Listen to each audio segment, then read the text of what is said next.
श्रीमद भागवत महापुराणम स्कंद 7 अध्याय 15 गृहस्थासाठी मोक्षधर्माचे वर्णन. नारद म्हणतात, युधिष्ठिरा, काही ब्राह्मणांची निष्ठा कर्मामध्ये, काहीही तपश्चर्यामध्ये, काहींच्या वेदाच्या स्वाध्याय आणि निरूपणामध्ये, काहीचे आत्मज्ञान संपादन करण्यामध्ये, तर काहीची योग्य साधनेत असते. गृहस्थाने श्राद्ध आणि देवपूजेच्या वेळी आपल्या कर्माचे अक्षय फळ मिळण्यासाठी ज्ञाननिष्ठ ब्राह्मणालाच हव्य कन्येचा दान करावे. तसा न मिळाल्यास इतरांना त्याच्या योग्यतेनुसार दान द्यावे. श्राद्धाच्या वेळी देवासाठी 2 आणि पितरांसाठी 3 किंवा दोहीकडे एकेका ब्राह्मणास भोजन द्यावे.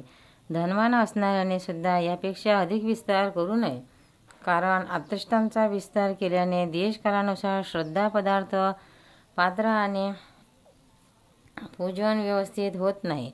देश आणि काळ जुळून आल्यावर मुनींना देण्यायोग्य शुद्ध अन्न भगवंतांना नैवेद्य दाखवून श्रद्धेने आणि विधीपूर्वक सत्पात्र व्यक्तीस दिले असता ते सर्व कामना पूर्ण करणारे अक्षय फळ देते.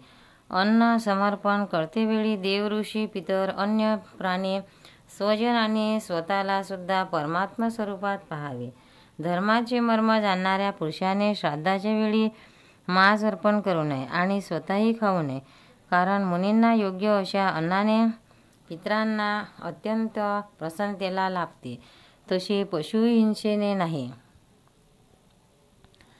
ज्या लोकांना सधर्म पालनाची इच्छा आहे, त्यासाठी कोणत्याही प्राण्याला कायावाच्या मनाने कोणत्याही प्रकारचे कष्ट न देणे यासारखे श्रेष्ठ धर्म नाही. यज्ञाचे मर्म जाणणारे काही लोक ज्ञानाने प्रज्वलित केलेल्या आत्मसंयमरूप अग्नीमध्ये कर्ममय यज्ञाचे हवन करतात आणि बाह्य क्रियाकर्मापासून विरक्त होतात. जेव्हा एखाद्या पशु पुरोडासादी द्रव्यमय यज्ञांनी योजन करू शकतो, तेव्हा आपल्या प्राण्यांचे पोषण करण्यासाठी हा निर्दय मूर्ख आपल्याला निश्चितपणे मारेल.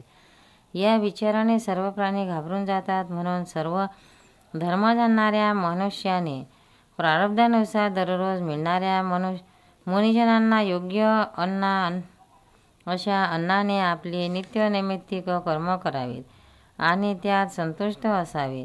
विधर्म, परधर्म, आभास, उपमा आणि छल या अधर्माच्या 5 शाखा आहेत. अशा या अधर्माप्रमाणे या सर्वांचाच धर्म जाणणाऱ्या मनुष्याने त्याग करावा. धर्मबुद्धीने करूनसुद्धा ज्या कर्मामध्ये आपला धर्म बिघडतो तो विधर्म होय. आपल्याखेरीज अन्य माणसासाठी उपदेश गेलेला धर्म परधर्म होय. पाखंड आणि दंभ म्हणजे उपधर्म आणि उपमा होय. शास्त्र वचनाच्या विपरीत अर्थ लावणे हा छल होय.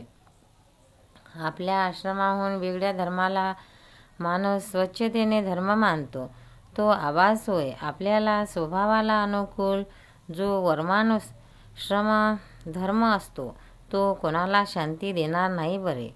निर्धन असा धर्मात्मा पुरुषाने शरीर निर्वाहासाठी किंवा धर्मासाठीही धन मिळवण्याचा प्रयत्न करू नये, कारण कोणत्याही प्रकारचे प्रयत्न न करता अजगराशी जशी उपजीविका चालते त्याचप्रमाणे निवृत्तीपरायण पुरुषाची निवृत्तीच त्याची उपजीविका चालविते.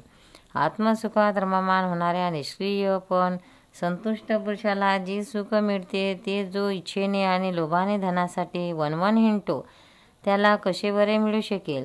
जसे पायात जोडे घालून चालणाऱ्याला काट्या कुकट्याची भीती वाटत नाही, त्याचप्रमाणे त्याच्या मनात संतोष आहे, त्याला नेहमी सर्व काही सुख असते. राजा, माणूस फक्त पाण्यावर सुद्धा संतुष्ट राहून जगत नाही का? परंतु जननेंद्रिय आणि जीव यांच्यामुळे दीनवाना होऊन बिचारा कुत्र्यासारखा जगतो. असंतुष्ट ब्राह्मणांचे इंद्रिय लोलुपतेमुळे तेजविद्या, तपश्चर्या आणि यश क्षीण होतात आणि त्यांचे ज्ञानही नाहीसे होते. तहान आणि भूक शमल्यानंतर खाण्यापिण्याची इच्छा संपते. आपले काम झाल्यानंतर क्रोधसुद्धा शांत होतो. परंतु जरी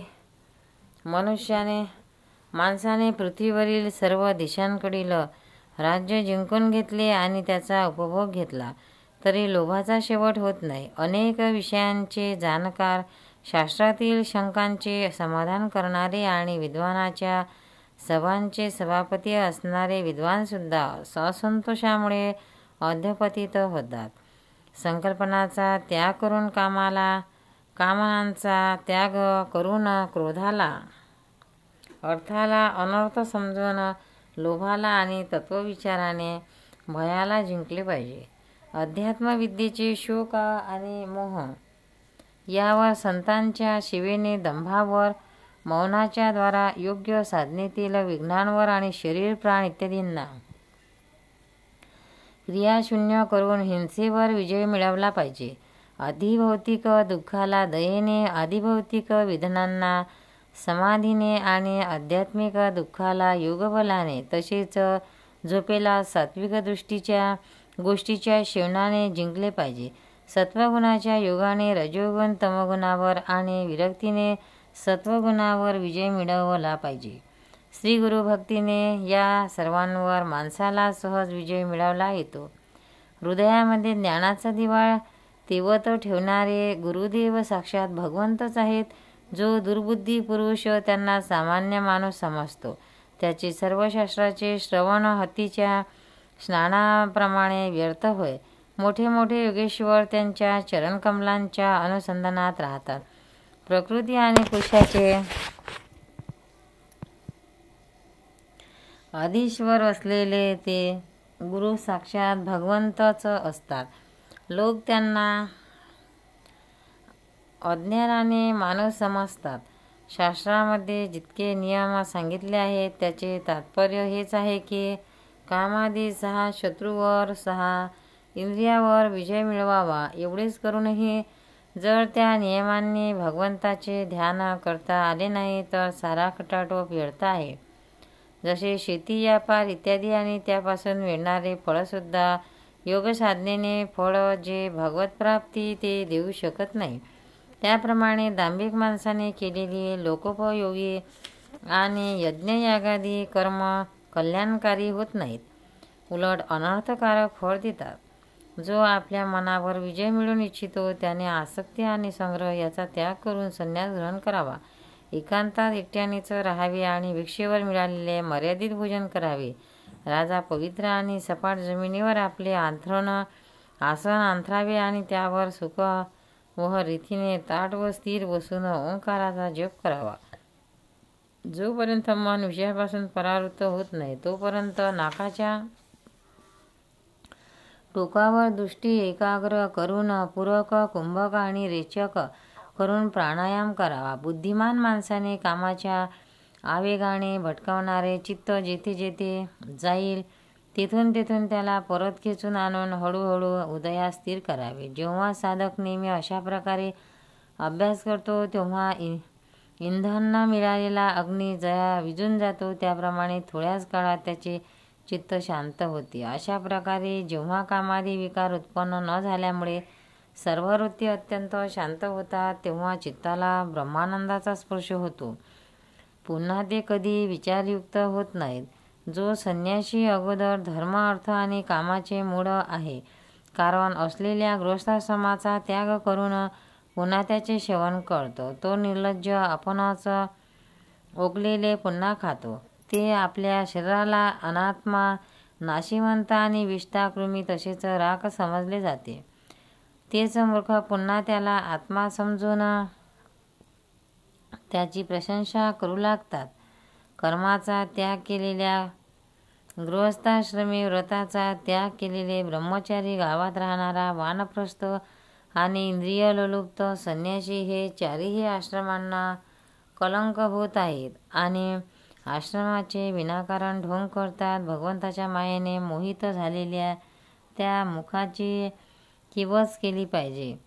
आत्मज्ञानाने ज्याच्या सर्व वासना नष्ट झाल्या आहेत आणि ज्याने आपल्या आत्म्याला परब्रह्म स्वरूप जाणले आहे, तो आपल्या कोणत्या इच्छेने आणि कशासाठी इंद्रियाच्या अधीन होऊन आपल्या शरीराचे पोषण करेल. उपनिषदांमध्ये असे सांगितले आहे, शरीर रथ आहे इंद्रिये घोडे आहेत. इंद्रियाचा स्वामी मन लगाम आहे. शब्दादी विषय रस्ता आहे. बुद्धी सारथी आहे. चित्त हे भगवंताने निर्माण केलेली बंधनाची मोठी दोरी आहे. 10 प्राण धुरा आहेत. धर्म अधर्म चाके आहेत आणि यांचा अभिमानी जीव रथी म्हटला गेला आहे. ओंकार हेच त्या रथीचे धनुष्य आहे. शुद्ध जीवात्मा बाण आणि परमात्मा लक्ष आहे. हा ओंकाराच्या जपाने अंतरात्म्याला परमात्म्यामध्ये लीन केले पाहिजे. राग द्वेष लोभ शोक मोह भय सदा मन अपमान दुसऱ्याच्या गुणांमध्ये दोष पाहणे कपट हिंसा मत्सर दुराग्रह प्रमाद भूक आणि निद्रा हे आणि असेच अनेक जीवांचे शत्रू आहेत. त्यामध्ये रजोगुण आणि तमोगुणा प्रधान वृत्ती प्रबळ शत्रू आहेत. काही वेळा सत्वगुण प्रधान वृत्तीसुद्धा शत्रू असतात. या मनुष्य शरीरारूप रथ जोपर्यंत आपल्या स्वाधीन आहे आणि सर्व इंद्रिये कार्यरत आहे तोपर्यंत श्री गुरुच्या चरण कमलांच्या शिवेने धारदार केलेल्या ज्ञानींची कृष्ण तलवार घेऊन भगवंताच्या बळावर या शत्रूचा नाश करून स्वराज्य सिंहासनावर विराजमान व्हावे आणि अनंत शांतपणे या शरीराचा सुद्धा त्याग करावा. अन्यथा बेसावध जीवाला हे इंद्रिय रूप दुष्ट घोडे आणि दुर्बुद्धी रूप सारथी भलत्याच रस्त्याने घेऊन जाऊन विषयरूप लुटारूच्या हातात देतील. ते 4 सारथी आणि घोड्यासहित या जीवाला मृत्यूलोकी अत्यंत भय असणाऱ्या घोर अंधकारमय संसाराच्या विरहित ढकलून देतील. वैदिक कर्म 2 प्रकारचे असतात, प्रवृत्तीपर व निवृत्तीपर. निवृत्तीपर कर्ममार्गाने संसाराची हेरझाळ चालू राहते आणि निवृत्तीपर ज्ञान आणि भक्तिमार्गाने मोक्षप्राप्ती होते.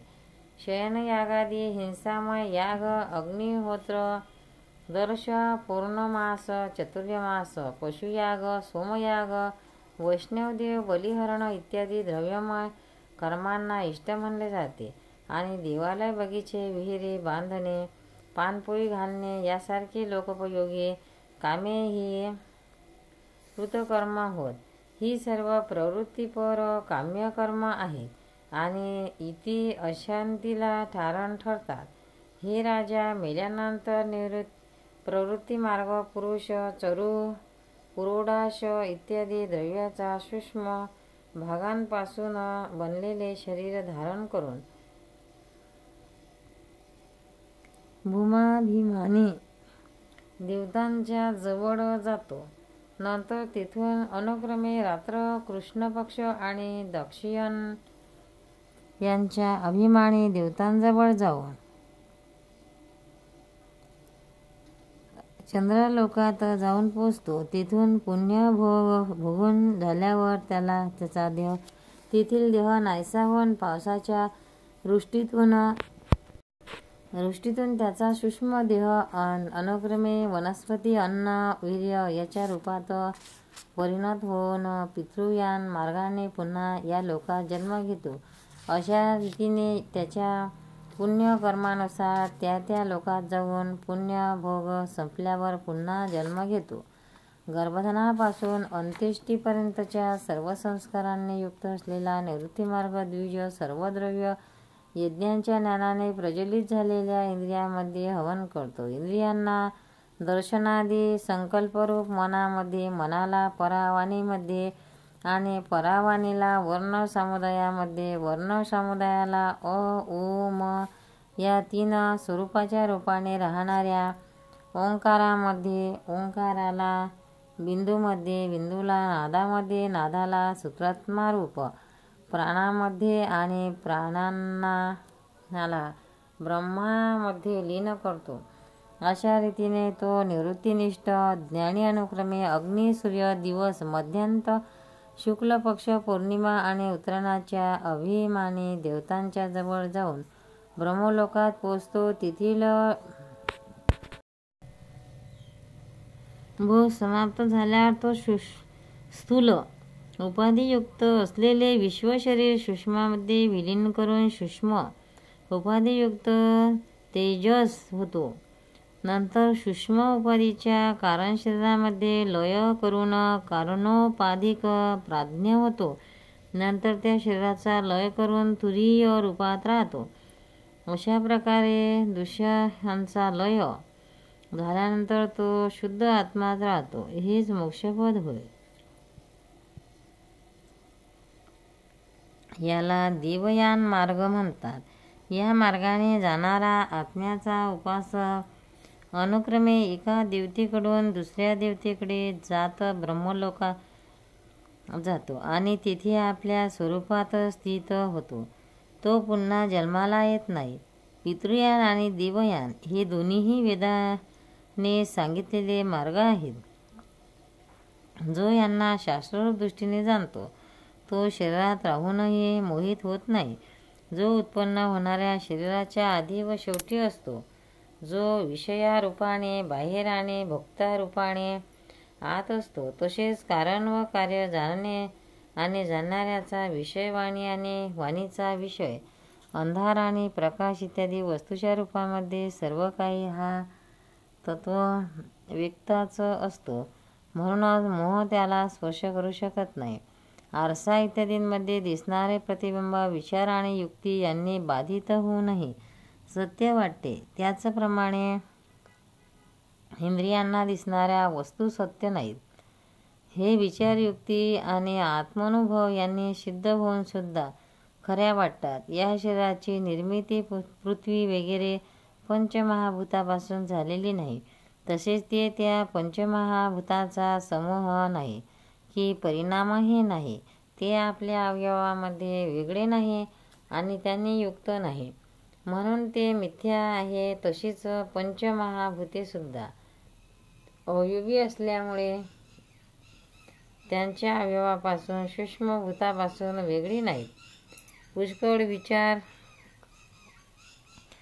केल्यानंतरही अवयवाव्यतिरिक्त अवयवांचे अस्तित्व सापडत नाही, म्हणून ते असत आहे तसेच असे सिद्ध होते. तेव्हा हे अवयवसुद्धा असत्य आहेत हे आपोआप सिद्ध होते. अज्ञानामुळे जोपर्यंत एकाच परमतत्वामध्ये अनेक वस्तूचे भेद जाणतात, तोपर्यंत सारखेचपणामुळे हा भ्रम राहतो की ज्या वस्तू अगोदर होत्या त्याच आताही आहेत. स्वप्नात ज्याप्रमाणे जागृती, झोप इत्यादी अवस्थांचे वेगवेगळे अनुभव स्वप्न असेपर्यंत सत्य असतात, असेच अज्ञान असेपर्यंत विधिनिषेधांचे शास्त्र आहेत.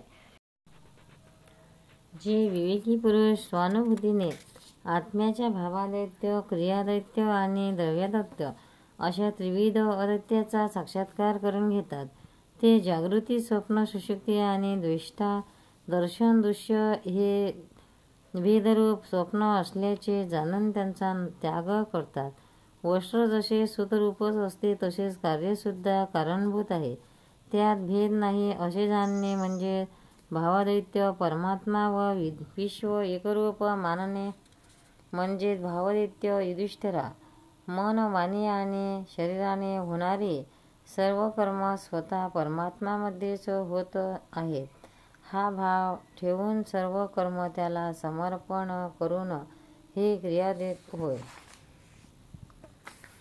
स्वतः स्त्री, पुत्रादी, नातलग व इतर सर्व प्राणी याचे स्वार्थ व भोग एकाच आहेत आणि त्यांचा भोगता जीव हाच परमात्मा आहे. या प्रकारचा विचार म्हणजेच द्रव्याद्वैत होय. युधिष्ठिरा, ज्या पुरुषाला जे द्रव्य ज्यावेळी ज्या उपायाने घेणे निषिद्ध नसेल ते द्रव्य घेऊन त्याने आपली कर्म करावीत. आपत्काल वगळता यापेक्षा वेगळे काय करू नये.